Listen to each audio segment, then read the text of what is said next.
Believe it or not, Jesus is not an energy drink for when you're tired. This is Dan from sermonsnack.com, bite-sized truths in 5 minutes or less. You know, there's a verse I've heard many times that says this: "Come to me, all you who are weary and burdened, and I will give you rest." And man, that just sounds so good. If you've ever been tired or exhausted, this is the verse you want to hear at church. I mean, I remember in college, pulling all-nighters, doing homework, whatever it was, and or being a new parent and having kids that just don't sleep at all through the night. And you come to church, and this is what you want to hear. You want to hear that somehow, in some way, Jesus is going to give you rest. But I don't really think that that's what this verse is trying to say. I don't think that's what Jesus is trying to imply in this verse. And it all hinges on an interesting word that he uses right after this. It says, "Take my yoke upon you and learn from me, for I am gentle and humble in heart, and you will find rest for your souls. For my yoke is easy and my burden is light." Now, we don't really have a concept of yoke just because we don't have a lot of farming around us, but obviously the yoke is this idea of like two oxen that would be joined together by yoke. And so you can start to think that this is, implying some kind of like God walking beside us, Jesus coming beside us. Maybe he's like a really strong oxen who can shoulder the weight of all the problems of the world and make it easy for us. And so we don't have to, try that hard because we're taking his yoke. Or maybe he's got some kind of new fancy carbon fiber yoke that's really light. I mean, what is he really trying to say here? It's a little bit ambiguous. What's interesting is that the Jewish culture would have known exactly what Jesus meant, not because they did a lot of farming, but because of the rabbinic tradition.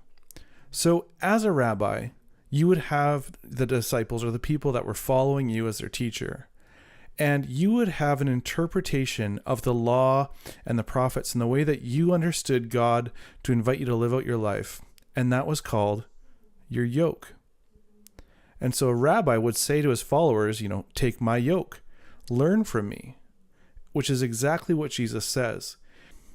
And it's even more powerful when you realize Jesus is coming up against the Pharisees and the teachers of the law that were really imposing this heavy, heavy burden of rule following and legalism on God's people.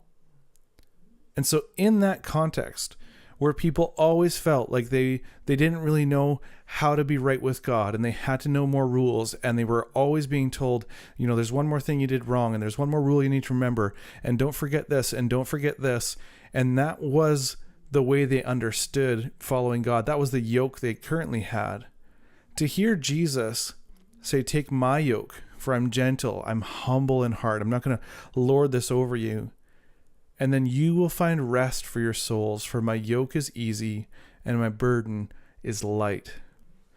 If you've ever felt like you're not good enough, like you're not doing enough to please God, or you just can't get it right, it hangs over your head. It's something that wears on you, and it can be exhausting trying to always live up to a certain standard.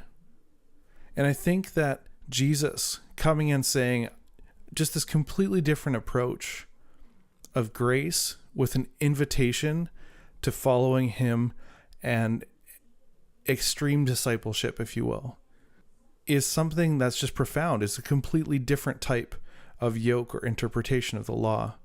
Now, I really don't think that this is Jesus lowering the bar and saying it's just because you have to do less things. I mean, the Sermon on the Mount, if anything, raises the bar, rather than you've heard it said you don't murder, but now I'm saying if you hate somebody, it's as good as murdering them. So Jesus raises the bar there, but it's a different approach.